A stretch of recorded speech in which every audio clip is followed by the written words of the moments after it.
여러분, 아브라함이 어떻게 믿음의 조상이 되었습니까? 다 아시죠? 손 들고 대답 안 해도 됩니다. 아브라함은 하나님이 떠나라 할 때 믿음으로 순종했기 때문에 믿음의 조상이라고 부릅니다. 맞죠? 네, 맞습니다. 근데 또 하나 있습니다. 하나님이 오늘 창세기 12장 1절에서 3절에 보면 떠나라는 명령과 함께 또 하나의 명령이 있는데 복이 되라는 명령입니다. 아브라함은 열방의 복이 되는 그 말씀에 순종해서 떠났기 때문에 믿음의 조상이 된 것입니다. 그러면 하나님은 축복을 약속으로 주시는데 큰 민족을 이루리라. 또 내게 복 주리라. 내 이름을 크게 하리라. 장대하게 하리라.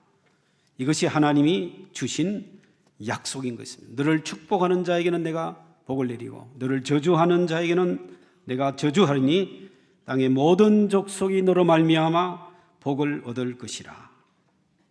이것이 하나님이 아브라함에게 주신 명령이요 또한 축복인 것입니다. 그럼 오늘 우리와는 상관이 없겠습니까? 아닙니다. 갈라디아서 3장 7절에서 9절 말씀을 보면 그런즉 믿음으로 말미암은 자들은 아브라함의 자손인 줄 알지어다. 우리도 아브라함의 자손이라는 것입니다. 우린 유대인도 아니고 아브라함의 혈통은 아니지만 육신으로는 아니지만 영적으로 예수 그리스도를 말미암아 우리는 모두 다 아브라함의 자손이 된 것입니다.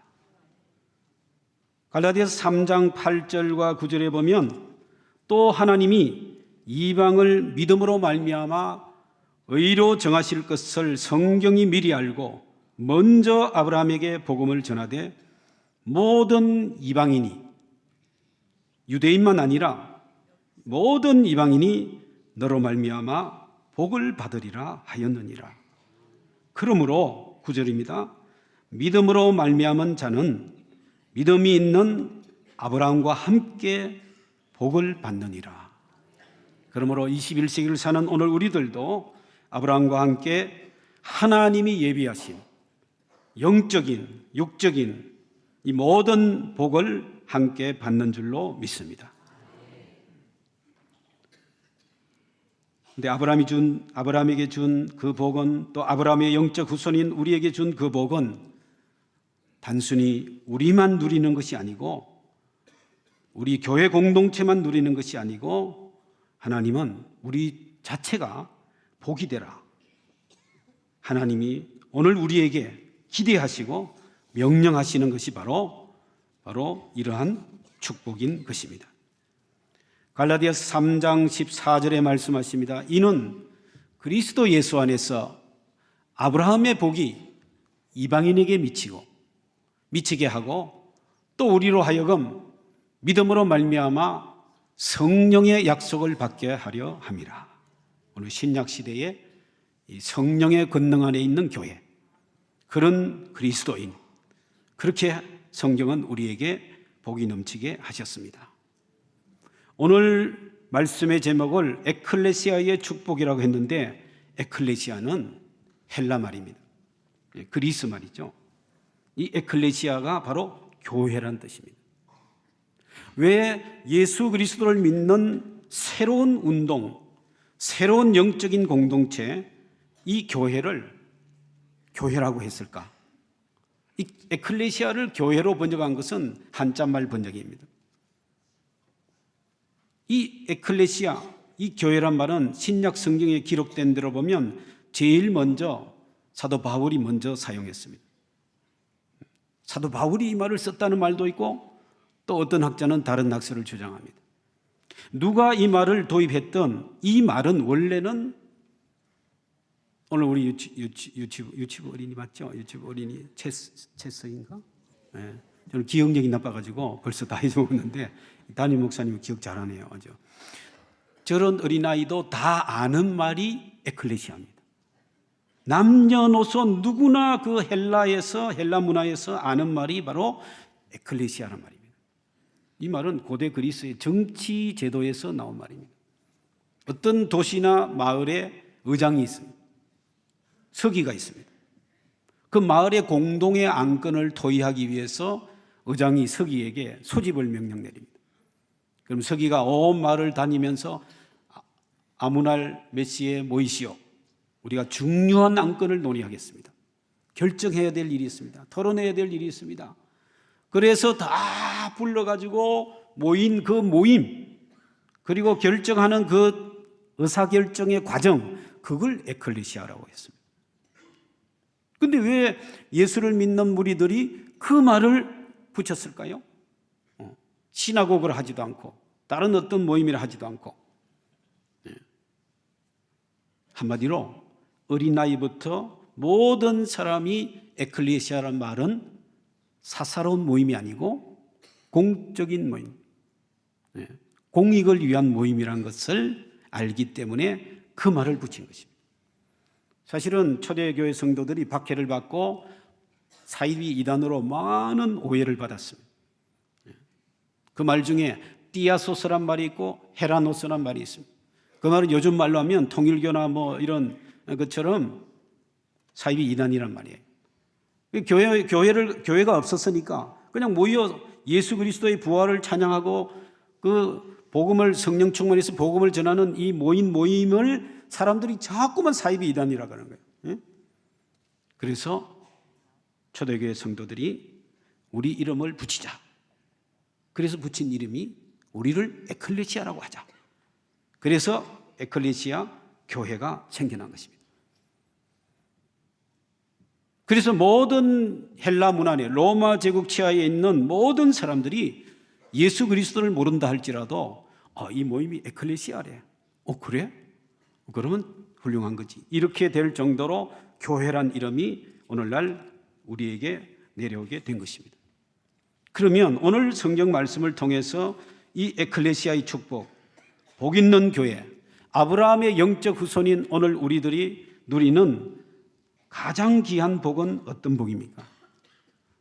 하나님이 아브라함에게 떠나라, 복이 되라 명령하시고, 너를 축복하는 자에게는 내가 축복하고 너를 저주하는 자에게는 내가 저주하리라. 이 말씀은 무슨 말입니까? 내가 너와 함께 하겠다. 임마누엘, 내가 너와 함께 하겠다. 아브라함은 갈 바를 알지 못했습니다. 미래가 불투명했습니다. 방황할 수밖에 없습니다. 어려움과 난관을 겪으면 좌절과 낙심할 수밖에 없습니다. 그러나 아브라함은 하나님이 함께 하시는, 하나님이 나와 함께 하신다는, 나와 동행하신다는 그 믿음으로 나아갔듯이 오늘날 우리 교회는 하나님이 함께하는 교회가 되어야 됩니다. 어떤 세상의 권력이나 어떤 누구라도 교회의 주인이 될 수가 없습니다. 삼위일체 하나님이 교회의 주인이시고 하나님의 영광을 위해서 예배하는 공동체요, 예수 그리스도의 복음을 전하는 선교 공동체가 바로 이 교회인 것입니다. 아브라함의 아들인 이삭에게 하나님은 말씀하십니다. 이삭에게 나타나서 그 블레셋 땅으로 또 이주한 이삭에게 창세기 26장 3절에 하나님은 이렇게 말씀하십니다. 이 땅에 거류하면, 이건 낯선 땅입니다. 고향이 아닙니다. 이방인이 있는, 위험이 있는 곳입니다. 그런데 이 땅에 거류하면 하나님이 어떻게 하신다고요? 내가 너와 함께 있어 내게 복을 주고 내가 이 모든 땅을 너와 내 자손에게 주리라. 이 복 주신다는 말, 땅을 주신다는 말, 자손이란 말 앞에 내가 너와 함께 있어, 하나님이 함께 하신다는 말입니다. 이삭이 부자가 되었습니다. 농사 짓고 짐승 먹여서 부자가 되었습니다. 그러자 블레셋 사람들이 이삭에게 찾아와서 이렇게 말합니다. 창세기 26장 28절 29절 말씀입니다. 그들이 이르되, 블레셋 사람들이 이삭을 보고 하는 말이 이렇습니다. 여호와께서 너와 함께 계심을 우리가 분명히 보았으므로. 블레셋 사람들이 자기들이 주인입니다. 자기들 땅입니다. 난민 같은, 유목민 같은 이삭이 들어와서 살아가는데 그 잘 되는 걸 보고 하나님께서 너와 함께 계시구나. 분명히 우리가 보았다. 그래서 우리와 너 사이에 맹세하여 너와 계약을 맺으리라 말하였노라. 너는 우리를 해하지 말라. 이는 우리가 너를 범하지 아니하고 선한 일만 내게 행하여 내가 평안히 가게 하였음이니라. 이제 너는 여호와께 복을 받은 자니라. 우리 친척들이, 우리 주변의 이웃들이 우리를 보고, 청주 상당교회 성도님들을 보고 당신 집안은 복을 받은 집안입니다. 하나님이 당신과 함께 계심을 우리가 분명히 보았습니다. 이런 말을 들을 수 있기를 바랍니다. 우리가 예수 믿고 내가 복 받는 정도로 끝나는 것이 아니라 나의 복이 철철 흘러 넘쳐서 이웃과 친척과 아시아와 아프리카 온 땅으로, 온 열방으로 스며들 수 있는 그런 복을 하나님께서는 축복으로 에클레시아, 우리 교회에 허락하신 것입니다. 이삭의 아들 야곱에게 또 하나님이 나타나셔서 창세기 28장 15절에 이렇게 말씀하십니다. 내가 너와 함께 있어 내가 어디로 가든지 너를 지키며 너를 이끌어 이 땅으로 돌아오게 할지라. 내가 내게 허락한 것을 다 이루기까지 너를 떠나지 아니하리라 하신지라. 요셉의 경우도 마찬가지입니다. 아브라함, 이삭, 야곱, 요셉, 믿음의 조상의 가문의 마지막 요셉의 39장, 창세기 39장 2절 3절에 이렇게 기록합니다. 여호와께서 요셉과 함께 하심으로 그가 형통한 자가 되어 그의 주인 애굽 사람의 집에 있으니 그의 주인이 여호와께서 그와 함께 하심을 보며. 오늘 이삭과 야곱과 또 요셉에게 주위의 사람들이 다 보았다라고 말합니다. 눈으로 볼 수 있어야 되는 거예요. 눈으로 보아야 확실한 거죠. 눈으로 볼 수 있는, 보며 또 여호와께서 그와 그의 범사에 형통하게 하심을 보았더라. 하나님이 함께 하시면 그것이 바로 형통인 것입니다. 물론 요셉은 감옥에 갇히기도 하고 형들의 시기로 팔리기도 하고 그는 많은 시련과 고난과 어려움이 있었습니다. 그 감옥에서 자기를 풀어주겠다고 약속했던 사람이 자기를 배신하고 잊어버렸을지라도 요셉은 원망하지 아니하고 하나님이 나와 함께 계신다. 그 애굽의 고국 관리는 나를 잊을지언정 하나님이 너를 함께 하신다. 그 믿음으로 그 감옥을 견뎌냈기 때문에 형통하게 되었습니다. 시련과 고통이 있다 할지라도 또는 재산과 자손이 많지 않다 할지라도 본질적으로 복 주심은 하나님이 함께 하시는 데서 비롯됨을 알 수가 있습니다.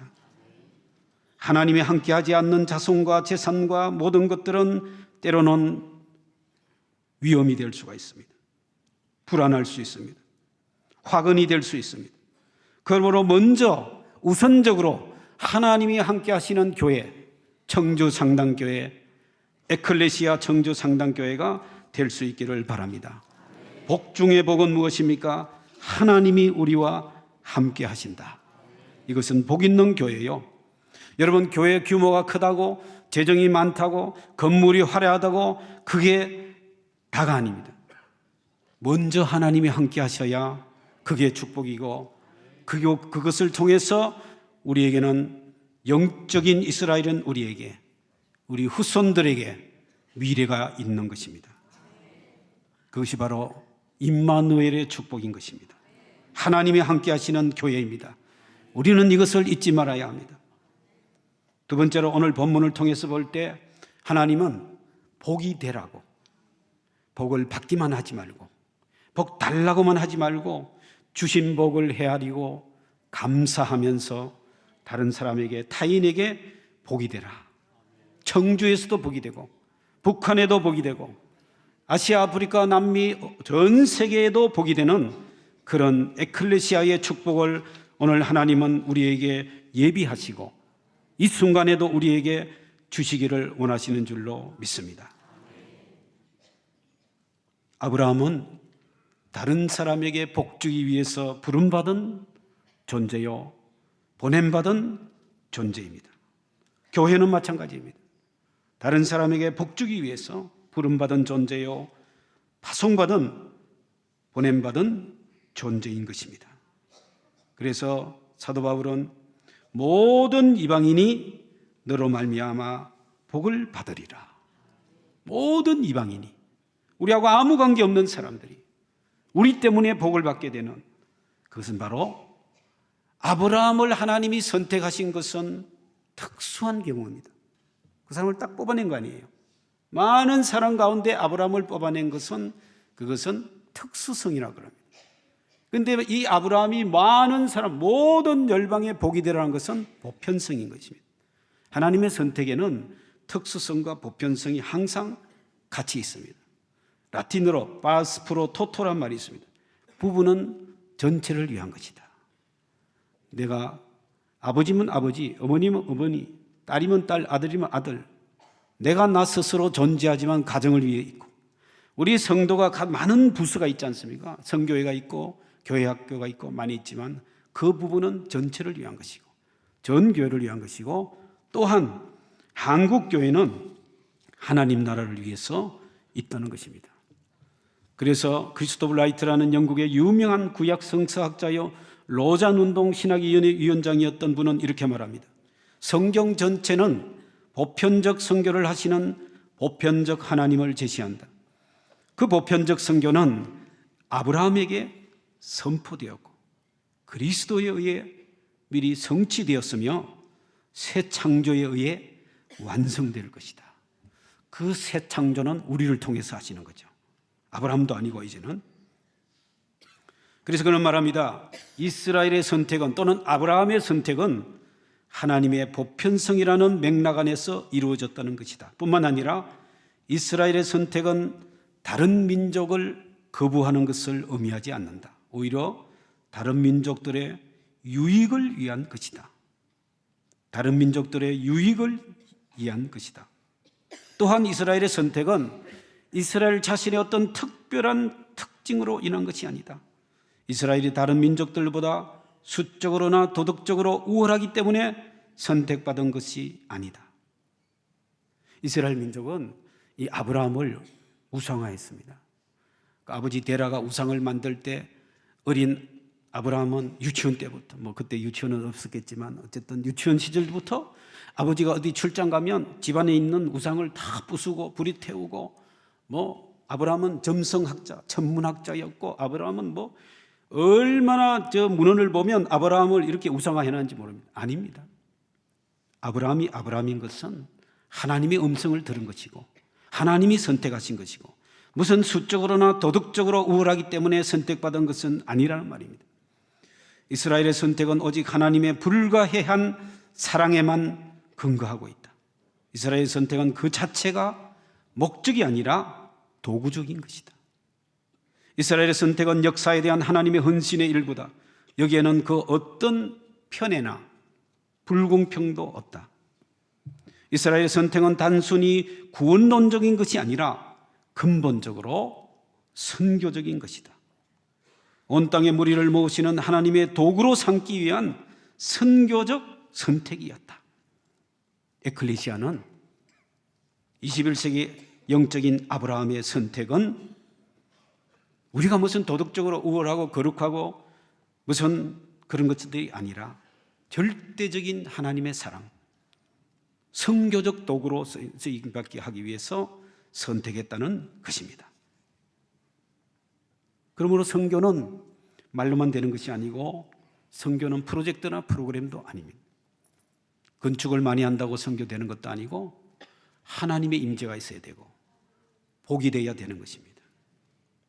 이번 2박 3일간 지나는 동안에 6가정 12분 선교사님과 대화하는 가운데 정말 귀중한 말씀을 많이 들었습니다. 저도 많은 걸 배웠습니다. 깨달았습니다.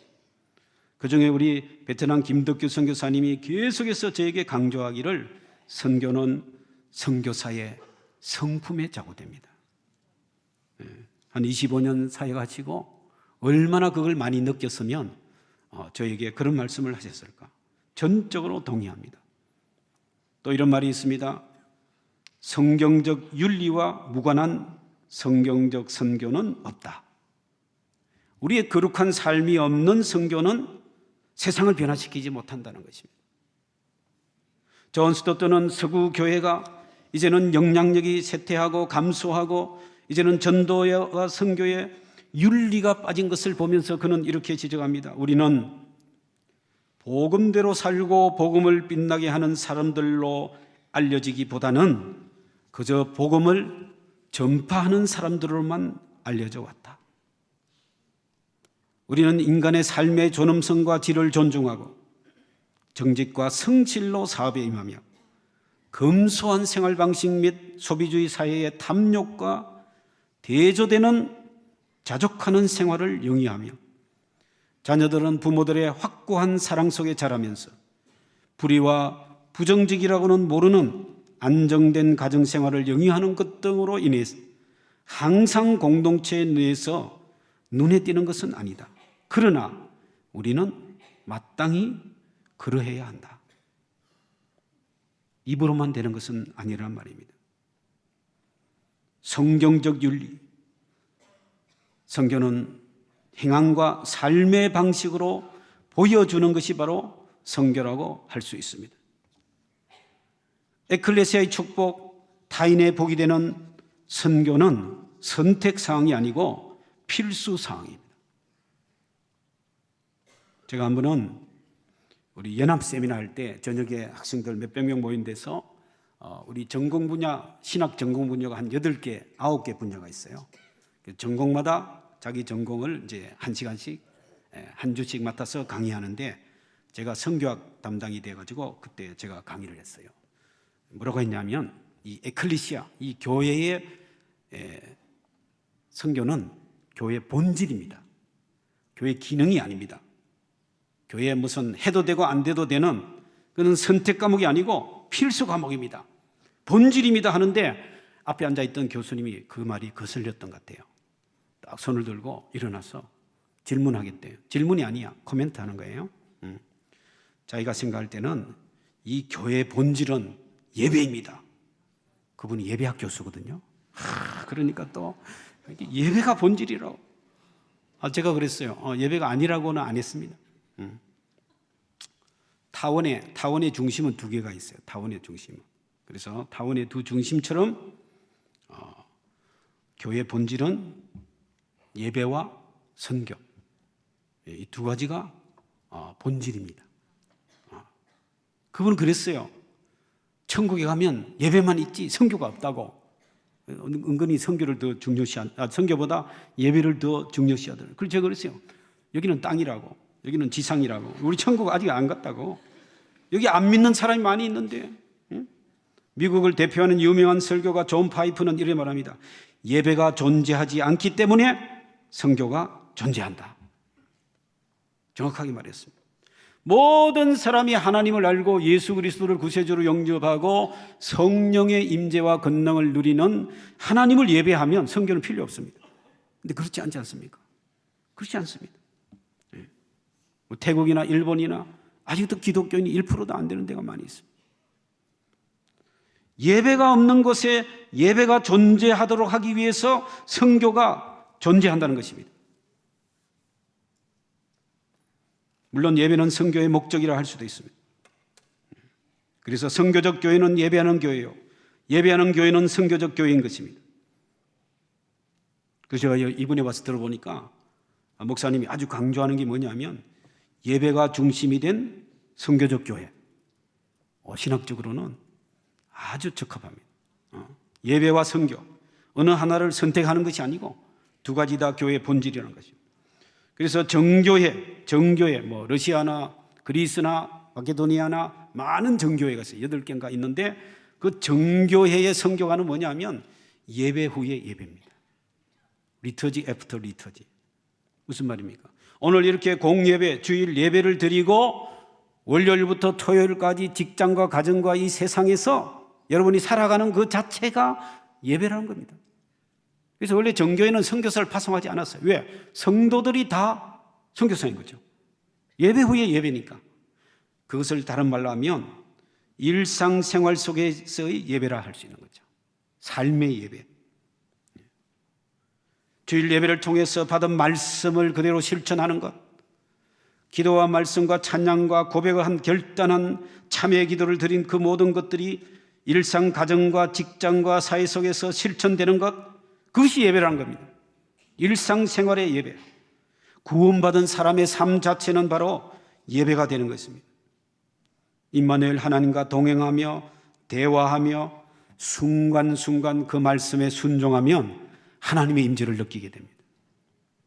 평소에 나에게 섭섭하게 하거나 좀 모욕을 주거나 내가 별로 좋아하지 않는 친척이나 직장 동료나 우리 누구라도 성도끼리는 없겠지만 어느 교회 가면 많더라고요. 없겠지만 어쨌든 그런 사람이 있을 때 하나님이 말씀하십니다. 네가 먼저 가서 인사해라. 네가 먼저 대접해라. 네가 먼저. 그럼 그게 순종하면 결과는요, 하나님이 놀라운 복을 주시는 것입니다. 뭐 별거 아닌 거 가지고 제가 경험한 하나님은 큰 것 때문에 감동하시는 것보다 아주 사소한 일에 감동하시는 것 같아요. 아주 작은 순종에 하나님은 체험을 주시는 것이에요. 체험을 주시는 거예요. 여러분 교회 앞마당에 주일날 오면서 주차하면서 나갈 때 막 성질내고 급하게 나가려고 그러는 분 간혹 있죠. 간혹 있어요. 우리 교회는 꽤 있어요. 서울이다 보니까 그러다 보니까 차가 잠깐 범퍼가 부딪히든지 그럴 때 있어요. 어떤 때는 그냥 가버려요. 근데 하나님이 감동 주셔. 전화번호 남겨야지. 내가 다 수리해 주겠다고 해야지. 그러면요, 며칠 뒤에 누가 내 차를 부딪혔는데, 박았는데 경비가 전화를 해줘요. 자기가 이 모니터를 보니까 당신 차가 지금 부딪혔다고 빨리 가서 잡아라고. 잡지 않아도 다 그렇게 물어주는 제 체험인 것입니다. 체험이에요. 그런 경험들을 하나님이 하게 하시는 거예요. 일상생활에서. 시편은 뭐라고 그러냐? 크레이턴 말로라는 분은 시편을 선교의 음악이라. 시편이 뭐 하나님 선교와 관계 있습니까? 아닙니다. 하나님의 위대하심을 선포하고 하나님의 살아계심을 선포하고 때로는 사람들 때문에 깊은 웅덩이에 빠진 것처럼 그렇게 한탄하고 탄원하는 내용도 있지만 결국에는 하나님을 찬양합니다. 하나님은 위대하십니다. 하나님은 살아계십니다. 하나님의 위대하심을 청량하지 못합니다. 하나님이 대대로 우리 가문에 행하신 일을 크게 찬양합니다. 그래서 시편은 선교의 음악이란 말이 있습니다. 선교는 비즈니스가 아닙니다. 선교는 우리가 하나님의 사람으로 존재가 되는 것입니다. 마지막으로 임마누엘 에클레시아 교회의 축복은 영광도 있지만 고난도 함께 있다는 것입니다. 참 고난이 없으면 얼마나 좋겠습니까?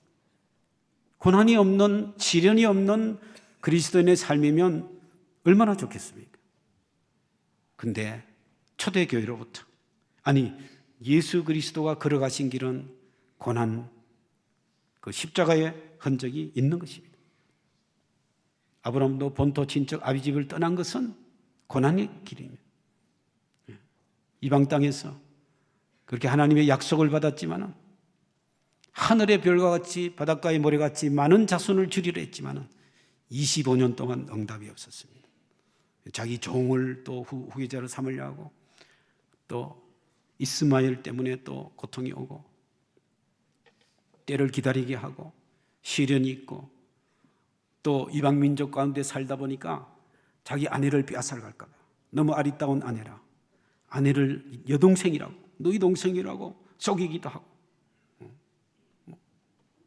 어떻게 보면 비참하지 않습니까? 비굴하게 느껴지지 않습니까?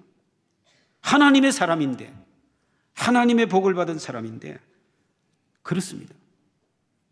때로는 고난이 있고 아브라함이 소유한 땅은 막벨라 굴 자기 아내를 위해 샀던 무덤밖에는 자기 이름으로 등기된 땅이 없었습니다. 사도 바울도 마찬가지입니다. 많은 매를 맞고 감옥에 갇히고 시련과 고난이 있습니다.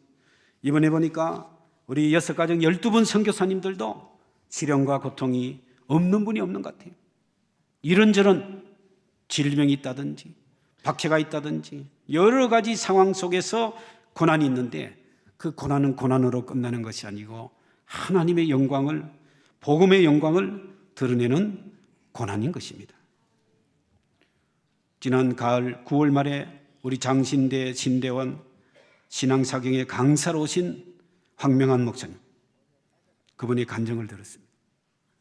그 아들이 얼마나 천재였는지 중학교 2학년 때 미국 대학 유학 갈 토플 성적을 벌써 받았대요.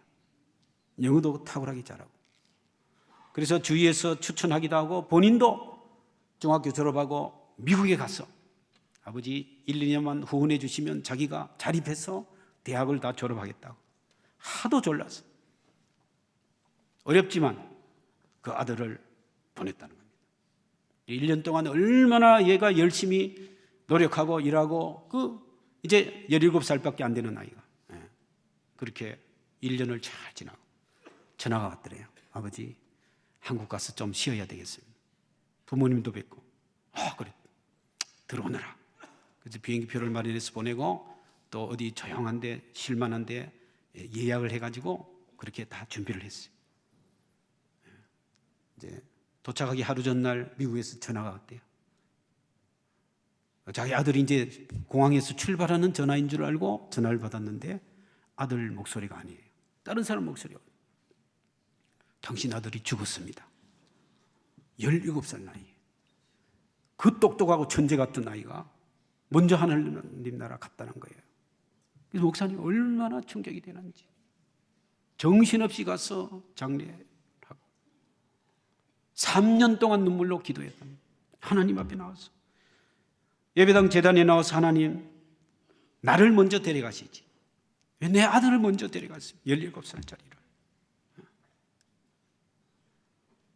그러니까 하나님이 이런 말씀하시대요. 나도 내 아들을 데려갔다. 목사님 그랬대요. 그래도 예수님은 33살인데 내 아들은 17살밖에 아직 안 됐는데 너무하십니다 하나님. 하나님이 부활할 것이다. 예수님도 부활했고 네 아들도 부활할 것이다. 정말 세상을 살아갈 때 자식이 죽는 그 아픔보다 더 큰 슬픔은 없을 거예요. 더 슬픔 없을 거예요. 이 세상에서 고통이죠. 아프죠. 하나님의 마음도 아프다는 겁니다. 아직 예수를 믿지 못하는 사람, 복음을 듣지도 못하고 알지도 못하고 예배하지 못하는 사람, 우상숭배와 인석과 풍습에 매여서 살아가는 수많은 사람들, 그들을 생각할 때 하나님의 아픈 마음을 목사님은 느꼈습니다. 그래서 세상에 가치 있는 것이 후황된 것이고 세상에 살아있는 연한이 많지 않은데 남의 복이 되는 선교하는, 그래서 이 목사님은 죽음에 대해서 엄청 연구를 많이 해가지고 40권이나 책을 읽었대요. 그리고 그 교회에서는 지금도 죽음 세미나를 하고 오늘 저녁에 부르더라도 내일 하나님이 부르시더라도 기쁜 마음으로 갈 수 있게 후회 없는 선교적 삶을 사는 예배가 중심이 된 선교적 교회, 그런 에클레시아의 복을 누리기로 목사님이 간증할 때 우리에게는 참으로 큰 은혜가 되었습니다. 시련이 없으면 교만하게 되고 시련이 없으면 하나님을 모른다고 부인하게 되는 것이 인간인 것입니다. 지금 나에게 질병이 있고 아픔이 있고 자녀의 문제가 있다면 하나님을 새롭게 만나라는, 하나님께 돌아오라는 신호인 줄로 알고 참여하고 다시 한번 하나님께 새로운 마음으로 첫사랑을 해보고 하는 그런 여러분이 될 수 있기를 바랍니다. 2박 3일 동안 특별히 제가 특권을 누렸어요. 저는 청주 상당교회하고 별 상관이 없는 사람이었죠. 97년도 우리 강지연 주수경 선교사님과 함께 장신대에서 2달 동안 선교사 훈련할 때 여기 잠시 들렀었어요. 그래서 밥 한 끼 잘 얻어먹고 갔어요.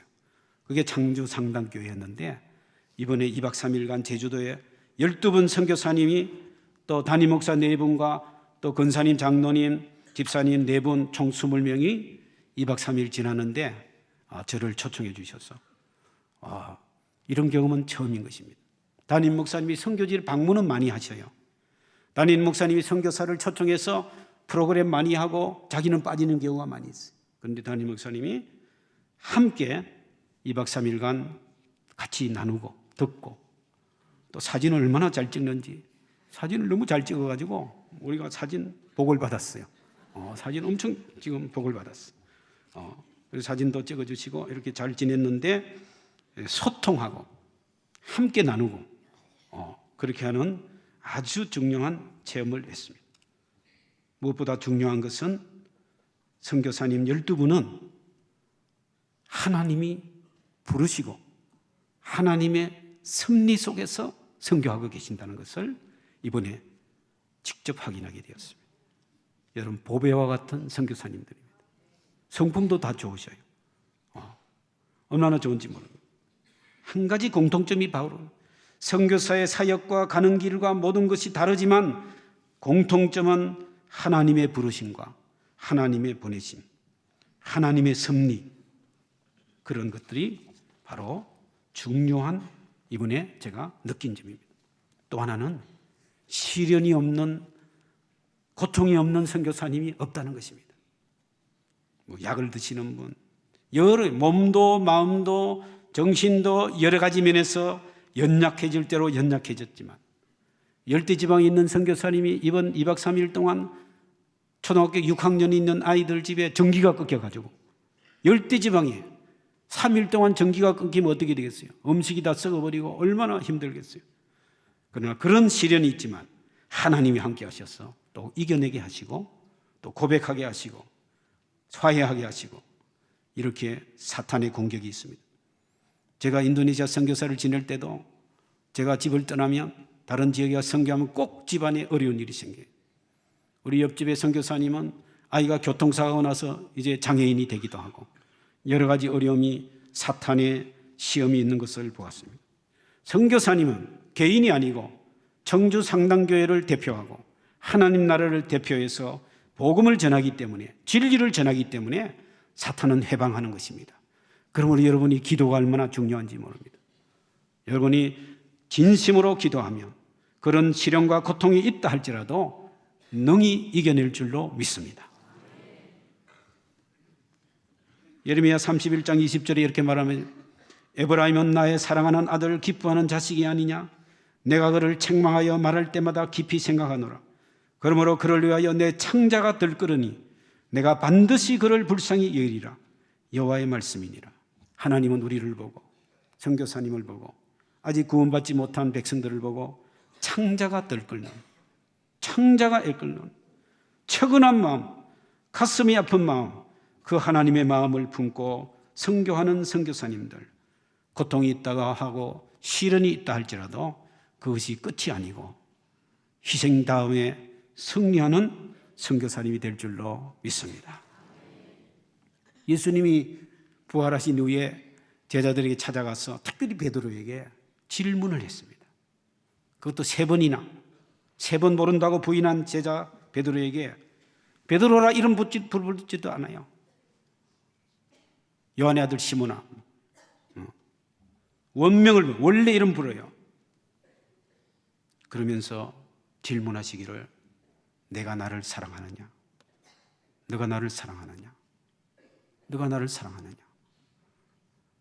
나를 모른다고 부인했던 베드로, 실패와 좌절 속에 있는 베드로, 그 주체할 수 없는 눈물을 흘리면서 통회하는 베드로, 한마디 책망도 하지 아니하시고 한마디 이유도 묻지 아니하시고 네가 나를 사랑하느냐? 주님이 최후에 물으시는 질문은 바로 이것입니다. 오늘 여러분과 저에게, 오늘 선교사님에게, 지금까지 우리가 좀 불충성하고 내 마음대로 살았다 할지라도, 나에게 아버지 하나님 앞에 부끄러운 점이 많다 할지라도, 배신하고 부정직한다 할지라도 주님의 질문에 네가 나를 사랑하느냐? 주님, 그렇습니다. 내가 주님을 사랑합니다. 이 고백을 하면 주님은 내 양을 먹이라, 내 양을 치라, 새로운 사명을 주시는 것입니다. 오늘 여러분, 우리의 모두에게 임마누엘의 하나님, 그 하나님이 함께하는 에클레시아, 그리고 남에게 복이 되는 에클레시아, 그리고 고난이 있지만 영광도 함께 임하는 교회, 주님이 여러분 네가 나를 사랑하느냐 할 때 네, 주님 제가 주님을 사랑합니다. 여러분 때문에 여러분 주위에 한 사람이라도 복을 받고 좋은 일을 챙기고 즐거워한다면 여러분의 삶은 선교적 삶이요, 예배가 중심이 된 선교적 삶이 될 줄로 믿습니다. 그런 사람으로 존재할 수 있기를 바랍니다. 하나님, 저희들을 교회 공동체로 불러주셔서 감사합니다. 주신 말씀 기억하고 하나님 사랑하는 우리 모두 되게 하여 주시옵소서. 그러고 하신 예수님 이름으로 기도드리옵나이다. 아멘.